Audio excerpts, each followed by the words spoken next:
السلام علیکم ملګرو. اخر وسیم اکرم د عمران خان ډیفنس د پاره میدان ته رانګل او یو ډیر غټ ټویټ کړی د عمران خان حواله سره. د عمران خان په فیور کې وسیم اکرم صرف واحد داسې کلاړی دی د عمران خان د ټیم د 1992 د ورلد کپ ټیم چې د عمران خان په فیور کې ټویټ کړی دی. ټویټ یې کړی په هغه باندې بعد کې خبره کوو ټول نه پیله مونږه بابر اعظم چې کړه د ورلد کپ په پرومو کې شامل نو مونږه آی سی سی هم بلیم کوله، مونږه انډین کرکټ بورډ هم بلیم کولو، مونږه وی چې آی سی سی هم بابر اعظم سره زیاتې کړی چې د آی سی سی پرومو کې نه دی ورچولې یو داسې کلاړی چې د ون ډے نمبر 1 پلیئر دی. دنه علاوه مونږ انډین کرکټ بورډ باندې هم الزامات لګول چې د انډیا کرکټ بورډ چال چې هغه بابر اعظم په د آی سی سی ورلد کپ پرومو ویډیو کې نه دی ورچولې.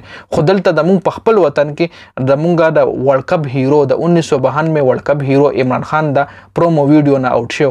نو په هغه باندې وسیم اکرم یو ډیر غټ ټویټ کړی چې په کار خو ډیرو کلاړیانو ته ولکه جاوید میدان شو، انضمام الحق شو، دا څومره هم زاړه کلاړیان چې عمران خان سره په ټیم کې گیم کړی او بیا سپیشلی د ورلد کپ دغه فائنل حصہ هم و چې هغه فائنل پاکستان ګټلو. نو هغه ټولو کلاړیانو د پکارو چې کم از کم د عمران خان په حق کې ټویټ کړو.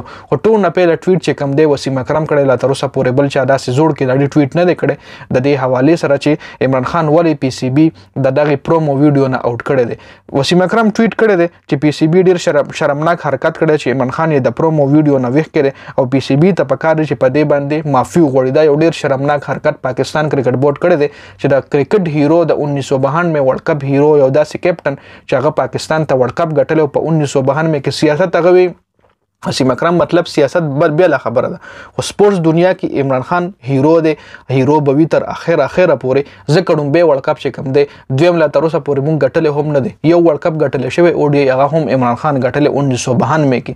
نو وسیم اکرم مطلب دا چې سیاست سایډ لکه دی، خو کرکټ کې سپورتس کې عمران خان زمون هیرو دی او دا پی سی بی ډیر زیات غټ زیاتې کړی چې عمران خان دغه پرومو ویډیو نه وښ کړی. کوم ډاکومنټري ویډیو چې جوړه شوی د چې کې د 1979 نه تقریبا کسان کلاړیان شامل او هغه فیمس کلاړیان هغه کلاړیان چې دغه د پاکستان کرکټ ټیم د پر ډیر زیات خدمت، د پاکستان کرکټ بورډ د پر ډیر زیات خدمت، تقریبا د 1979 نه تقریبا هغه کلاړیانو ویډیوګانې په هغه پرومو کې شامل وي. خو د عمران خان ویډیو، د عمران خان تصویر، د عمران خان आवाज، د عمران خان هغه ټرافي چې نیولې د 1992 د ورلد کپ هغه کلیپ چې کوم دی پی سی بی دغه پرومو نه وکړو. نو په دې باندې په کار ټولو کلاړیانو لا وقار یونس لا انضمام لا جاوید میدان لا څومره هم زړه رمیز راجا له ټول رمیز راجا خو چون کې ډیفنس بیان کړو، خو رمیز راجا نه پس وسیم اکرم هم ټویټ کړی. رمیز راجا خو چون کې عمران خان کس یادېږي د عمران خان د پارټای سره د پی ټی آی سره دی، خو زه دې چې وسیم اکرم چون کې په د باندې دا الزام نشته چې دا د پی ټی آی سره دی، خو هغه ټویټ کړی دی د عمران خان ډیفنس لپاره چې پی سی بی ډیر شرمناک حرکت کړی دی او پاکستان کرکټ بورډ پی سی بی لپاره کار دی چې په دې باندې معافي وغواړي